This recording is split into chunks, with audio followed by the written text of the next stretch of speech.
देश की पहली साइबर क्राइम एक्सपर्ट व सामाजिक कार्यकर्ता सीनियर सिटीजन के लिए पूरे देश में काम कर रही है। Cyber crime expert legal adviser भी है जो सीनियर सिटीजन पर होने वाले अत्याचार के प्रकरण भी निपटाती है। Cyber crime expert Deepti Sutaria ने प्रेस क्लब में बताया कि वह सीनियर सिटीजन के हालातों व उनके साथ होने वाले अत्याचार, दुराचार एवं देश भर में बढ़ते वृद्धाश्रम पर काम कर रही है। सीनियर सिटीजन पर हो रहे अत्याचार से निपटने के लिए ट्रिब्यूनल फास्ट ट्रैक की व्यवस्था करने की मांग की, जिससे बुजुर्गों को समय रहते न्याय मिल सके। इस दौरान उन्होंने बताया कि मेट्रो शहर से शुरू हुई ये विसंगतियां अब छोटे शहरों में भी लगातार देखने को मिल रही है। घर परिवार के लोग अपने बड़े बुजुर्गों की ठीक तरीके से देखभाल नहीं करते हैं और तो और बुजुर्गों से छल कपट कर धन संपत्ति अपने नाम करवा लेते हैं। साथ ही कई लोग तो पेंशन तक छीन लेते हैं और उन्हें घुट घुट कर मरने के लिए छोड़ देते हैं। दीप्ति ने आगे कहा कि हमारे यहाँ कंज्यूमर कोर्ट, कुटुंब न्यायालय सहित कई विधि एवं सामाजिक संस्थानों के साथ ही नोडल एजेंसी भी है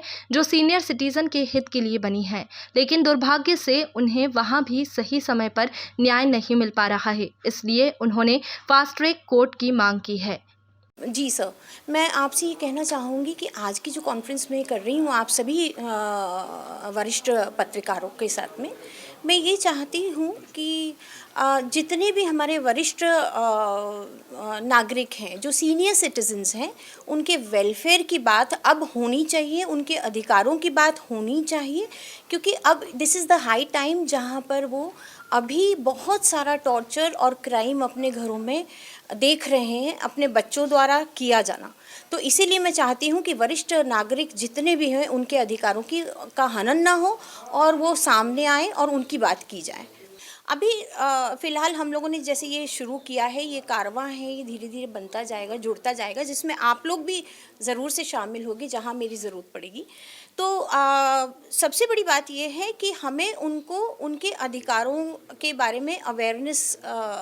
करवाना है। I have to make them aware कि उनके अधिकार क्या हैं। और सबसे बड़ी बात ये है कि वॉलंटियर्स जो हैं वो टीम्स में, जैसे हमारी नेशनल पॉलिसीज़ कहती हैं कि जहाँ पर भी पहले ऐसा होता था कि महिलाओं के साथ में या पुरुषों के साथ में तो खैर होता ही रहता है वायलेंस, लेकिन महिलाओं के साथ जहाँ पे भी वायलेंस होता था तो हम कहते थे घंटी बजाइए, आपको जहाँ पे भी सुनाई देता था। अब हम कहते हैं कि वृद्ध लोगों के लिए जहाँ आप कहीं सुनते हैं घर में झगड़े हो रहे हैं या उनके साथ कोई क्राइम किया जा रहा है या वो टॉर्चर हो रहे हैं या किसी तरीके से भी उनके साथ कोई नाजायज़ हरकत हो रही है, तो आप लोग प्लीज़ जहाँ आपके पड़ोस में या कहीं पे भी आपको दिखाई देता है, आप तुरंत से तुरंत हेल्पलाइंस को कॉल करिए और उनकी मदद के लिए पहुँचिए जैसे हम लोग पहुँचते हैं। तो हम लोग बस यही चाहते हैं कि अधिकारों की बात करें, मेंटेनेंस भत्ते की बात करें, अब्यूज़िव बिहेवियर उनके साथ में नहीं हो, अबैंडनमेंट उनको अकेला नहीं छोड़ा जाना चाहिए, कम्युनिकेशन लेवल बना रहना चाहिए। और हमारी हेल्पलाइन जो है वो हम लोग कोशिश ये भी करते हैं कि अगर कोई सीनियर सिटीजन हमसे किसी भी वक्त कोई बात करना चाहता है,